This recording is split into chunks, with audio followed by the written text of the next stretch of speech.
I'm Bay McFarland with Mary's Advocates, and I'm doing a little video. We're not quite sure how long we're going to go.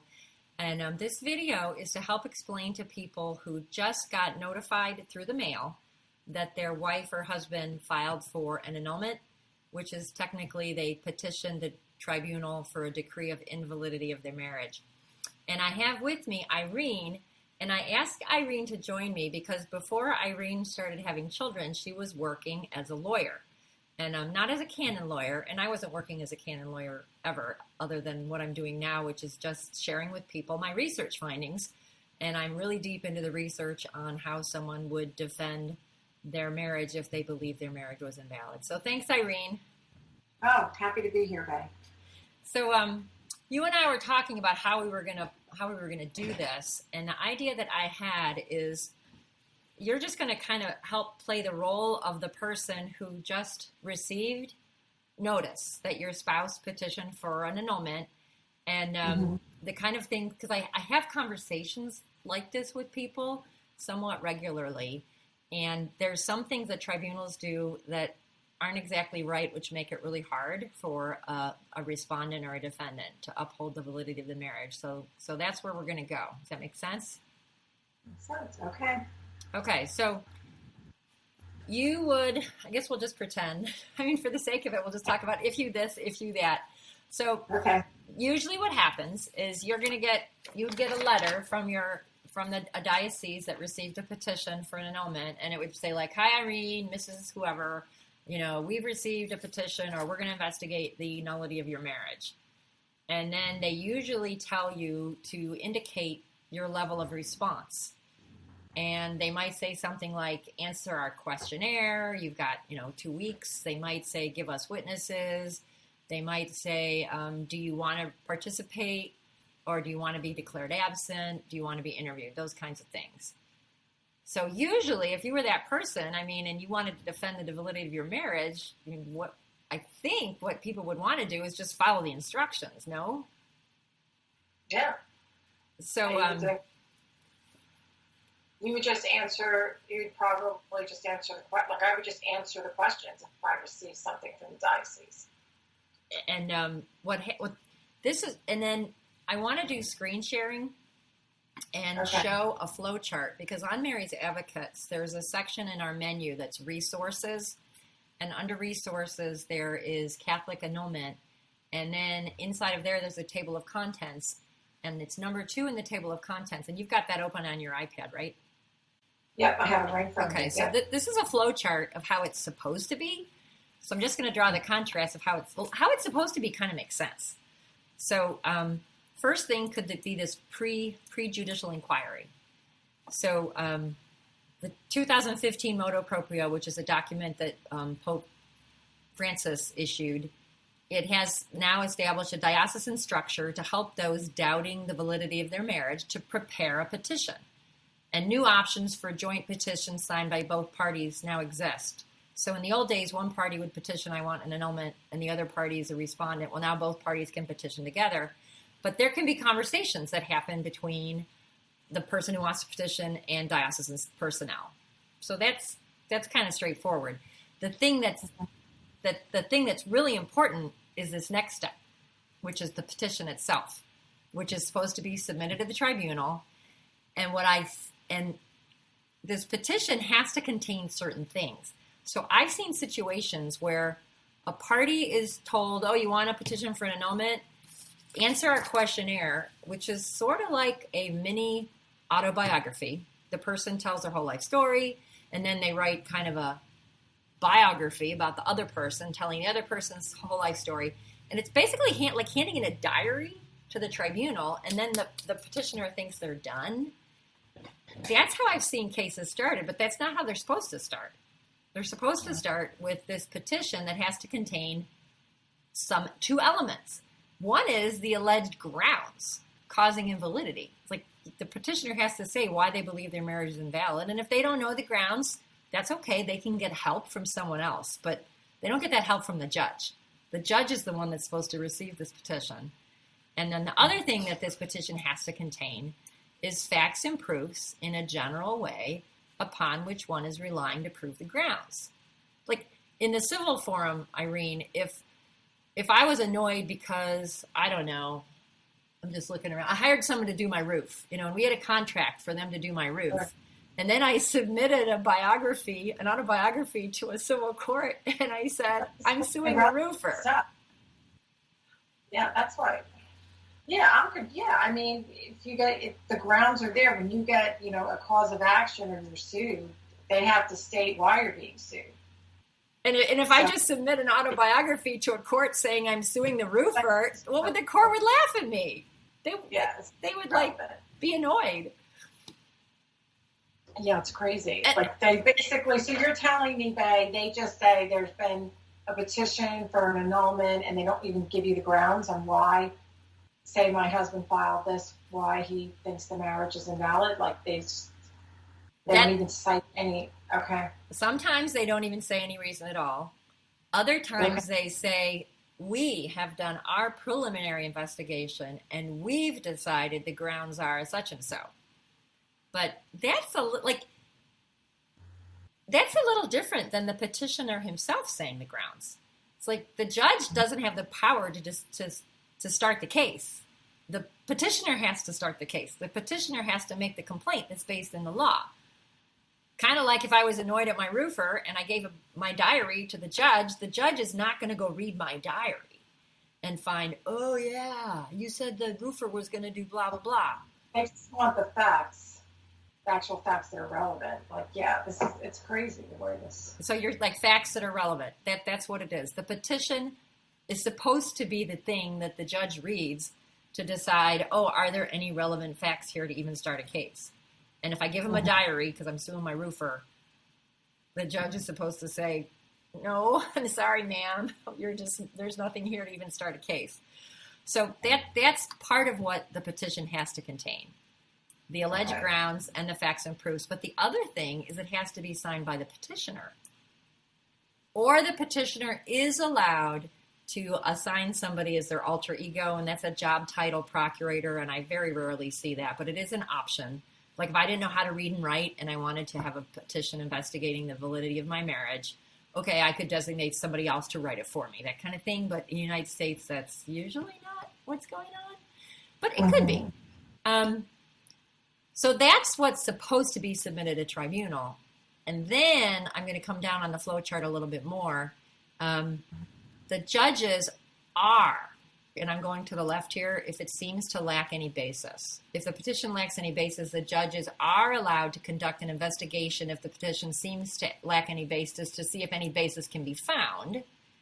But that doesn't mean the judge is making up the grounds. Maybe the judge is looking for a little bit more facts because it was so vague or something, but at least the petition had what it needed. I don't usually see that one very often either. But then I go down. This is what's really important. There's a person who's in charge of a tribunal. His job title is judicial vicar, and he's supposed to either reject or accept a petition. And the law itself says that if the petition is missing the required elements, then it has to be rejected. And then if he accepts the petition, this is the part that's really, really important. Irene, if you were the one who got informed that, your husband wants an annulment, you're supposed to get a copy. You, in canon law, you're a respondent. In civil law, I guess you'd be a defendant if you were being accused of something. Mm-hmm. So you're supposed to be sent a copy. And you're supposed to be sent a copy of this thing that the petitioner wrote, your husband, that has those parts. And if you got the letter that I described where they tell you answer our questionnaire, give us witnesses, and you never got a copy of your husband's own petition, you're not going to know that. Right. I mean, I can't. And you're saying you only have 15 days? Well, there is a 15-day part. And people, if you had a questionnaire that was like 7 pages worth of single line spacing of questions about your whole life, and you were told you had 15 days to answer it, how would you feel about that? It just overwhelmed.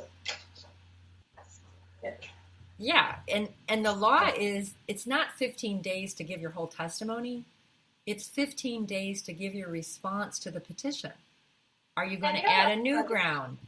They have these it's crazy. I mean, in civil law, you get 30 days. Like, why is it? Like, what happens if you don't respond in 15 days? The annulment gets granted? Like, what? It just doesn't seem... What I see is they give the respondent the impression that they have to give their full testimony within 15 days. And that's not true. The only thing that's supposed to be happening in the 15 days, and I'll go back to the flow chart, is to indicate your level of participation. It's like some people don't even care at all, and they just want to be absent from the process. Okay, right. That's easy to say. Or you might want to allege a different ground. If you actually saw your husband's petition and he said the ground for annulment is that you were already married to somebody else, like, you're a polygamist, well, then you might say, wait a minute, that's ridiculous. That's not why. That's just, I deny that. I don't think that's true. But that would be all you would say. And you'd say, I think our marriage is invalid. And I'm sorry. You might say, that's not true. I think our marriage is valid and I want to participate. That's all you would have to do. But people who don't know this think they have to give their testimony within the 15 days, which is very burdensome. The other problem is that if all you've been told is, hey, your spouse is petitioning for invalidity, answer our questionnaire, you don't even know what the grounds are they're investigating. Right. Right. So they're just basically sending you a questionnaire and notifying you that a petition for an annulment has been, they're investigating the validity of the marriage. I mean, that's really what it is. It's a questionnaire. I've seen that repeatedly. And that's not what it's supposed to be. It's supposed to be you get a copy of the petition that gives you the grounds alleged by the petitioner, signed by the petitioner, and gives facts and proofs in a general way supporting those grounds. And the most common ground used by American tribunals right now is 1095-2, which is grave lack of discretion of judgment.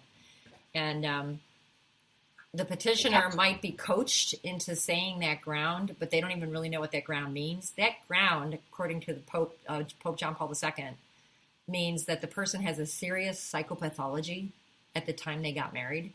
But grave lack of discretion of judgment could sound like, man, I married such a loser. If I had known that she was going to be so much trouble, I never would have married her. So the petitioner gets coached sometimes to say grave lack of discretion of judgment, and they don't even know that it means they're accusing themselves of having a serious psychopathology that made them so incapable of acting like a normal person that they couldn't use their intellect and their will to choose permanence, open to children, and sexual fidelity.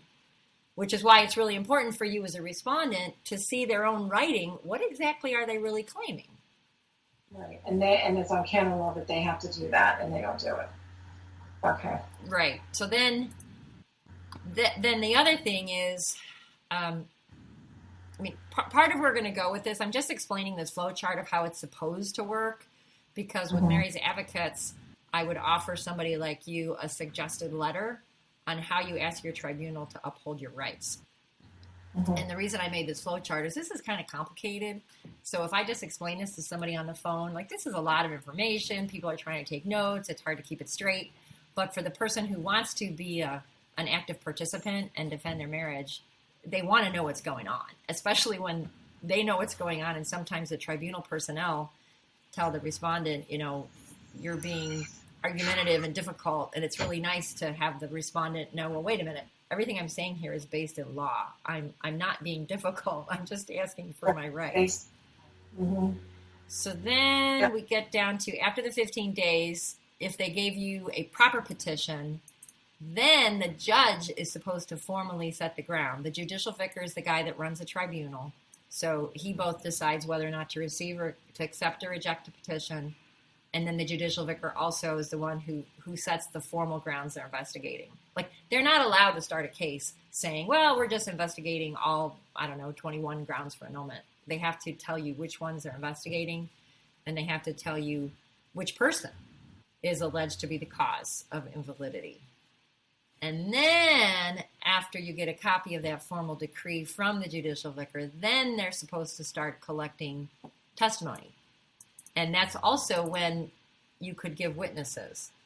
Like, if you gave witnesses in the beginning and you didn't even know what grounds they were investigating, It's like, what if the ground was, well, the woman never wanted to have kids?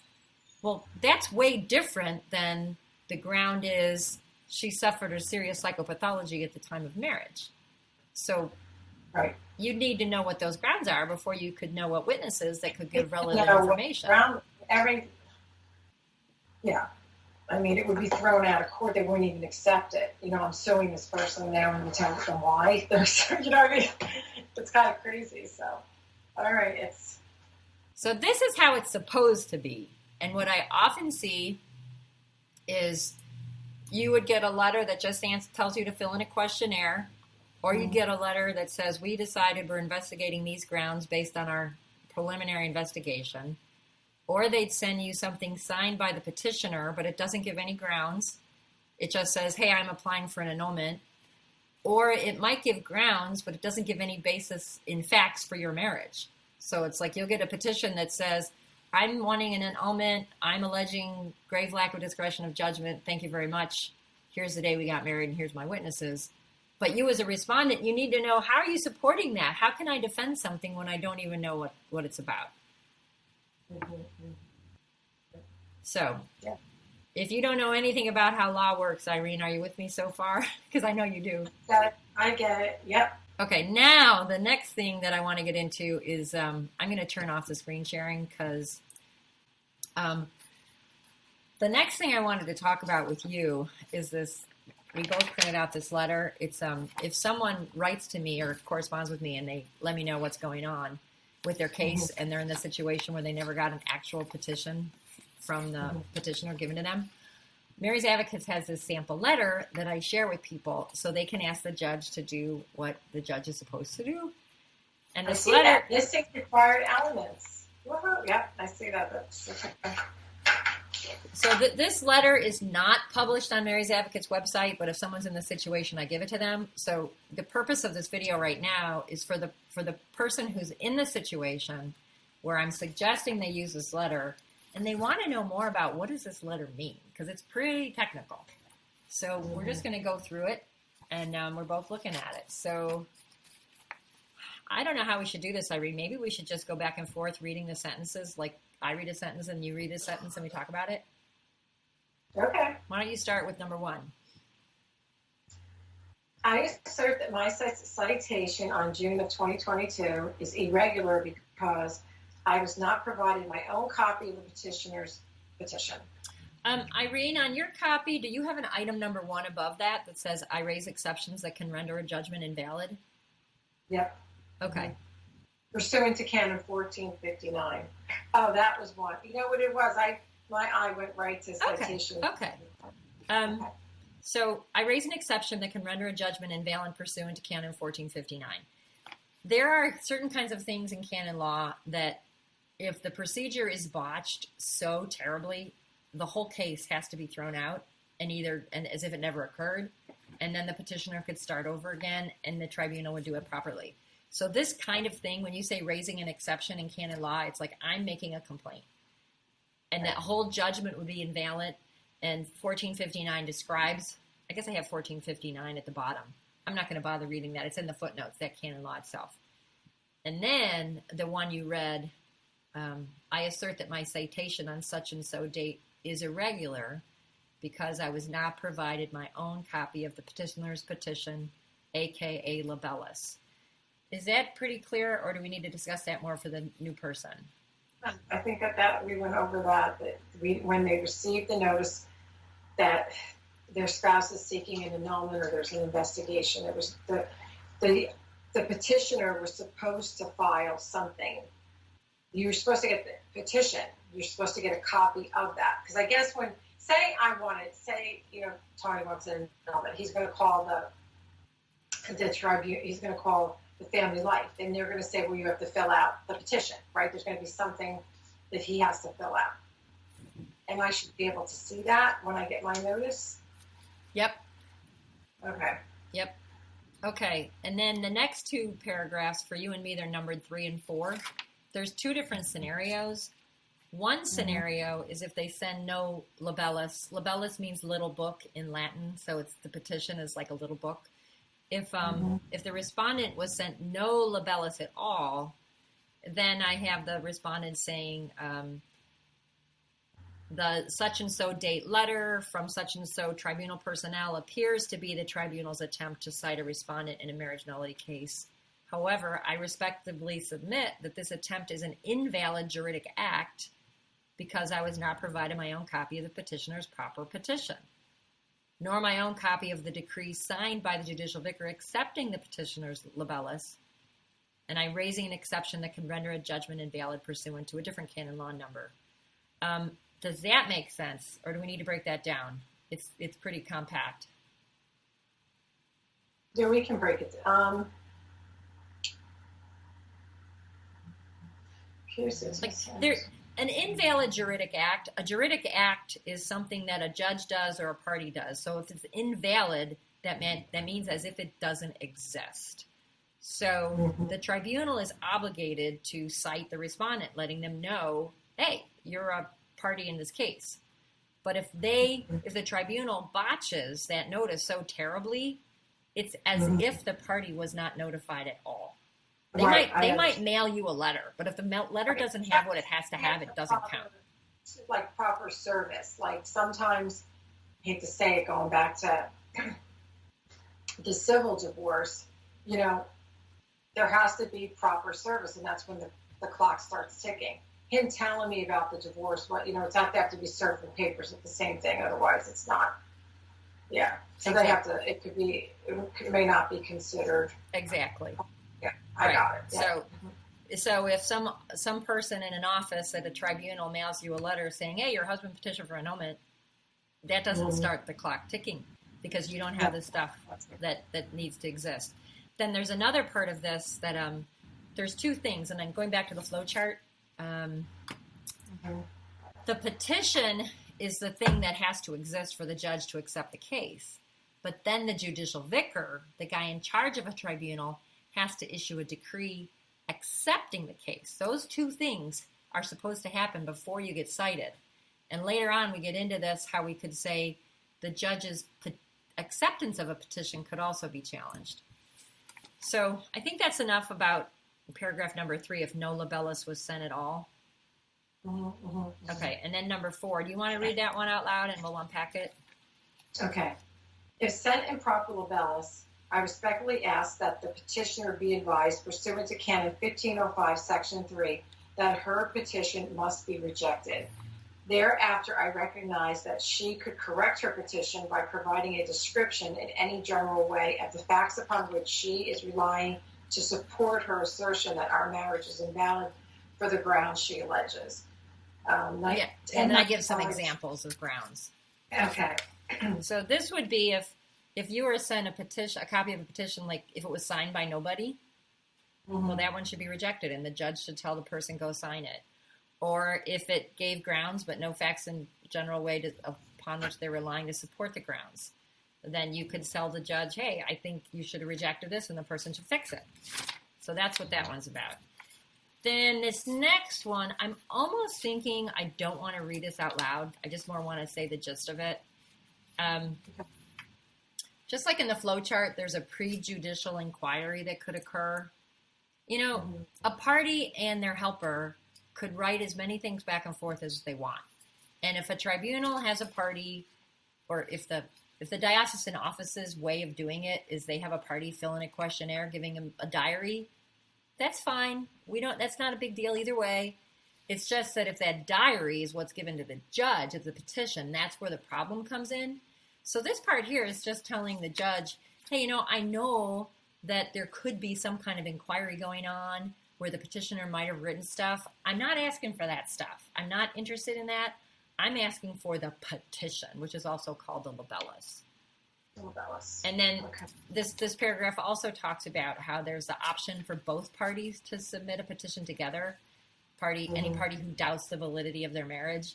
So this paragraph is just telling the judge, look, I'm not one of those parties who's doubting the validity of my marriage, so I don't need to give you any diary at this point or any answer to a lengthy questionnaire because the law presumes my marriage is valid until someone challenges it and wins in case.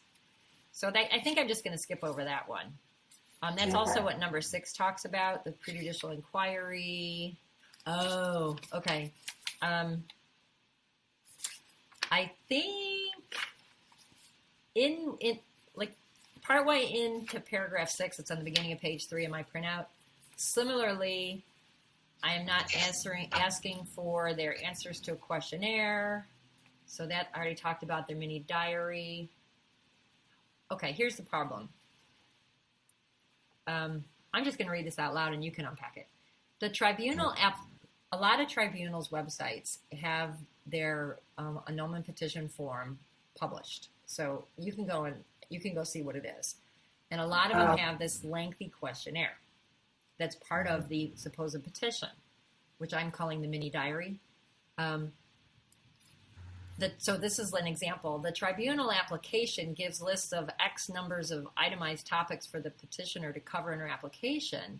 It would be irregular if this narrative is weighed by the judicial vicar prior to determining whether to accept the case, because as Professor Jenkins teaches in some commentary about the law, I'm going to skip the name, it is not permitted to require the petitioner to include with the petition answers to a lengthy series of questions regarding the pre-matrimonial and matrimonial period. The petition should not be seen as a vehicle for early instruction of the cause. And early instruction of the cause means early investigation of the case itself, where the judge is supposed to be collecting testimony. Does that make sense? Like, how would you re-explain that in easier language? Well, the website, they're telling you to list things. They're actually like giving you examples of what you could use. Well, it's a lengthy questionnaire that would have all these parts.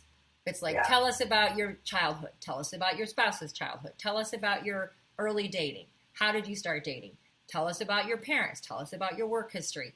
And they'll have multiple questions about those things for both husband and wife.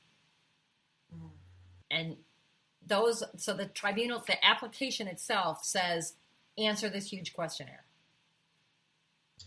For the petitioner, just answer that. Yep. Well, that should happen during the investigation. That shouldn't be, it's like right away. You're giving all this information. And then if the judge is using that to decide whether or not to accept the case, then it's leaving the respondent defendant in the dark. Oh, yes. Yep. They can't, it's not giving them time to defend, their side of the story or how they perceived it. Yeah, it seems like the judge who's accepting it, whether he's going to accept it or reject it, is just based on what the petitioner says and not the respondent. And at least accepting and starting, at least to start the case. And my concern is that it's unfair to you to tell you to respond to this petition, at least to even know what it's about or get witnesses, when the judge has all this information that you don't have. And he's not even supposed to have all that information yet. This scholarly commentary by this Professor Jenkins, it specifically says the petition is not supposed to be seen by the judge as a vehicle for early instruction of the cause, which is what they're doing when they collect testimony in advance.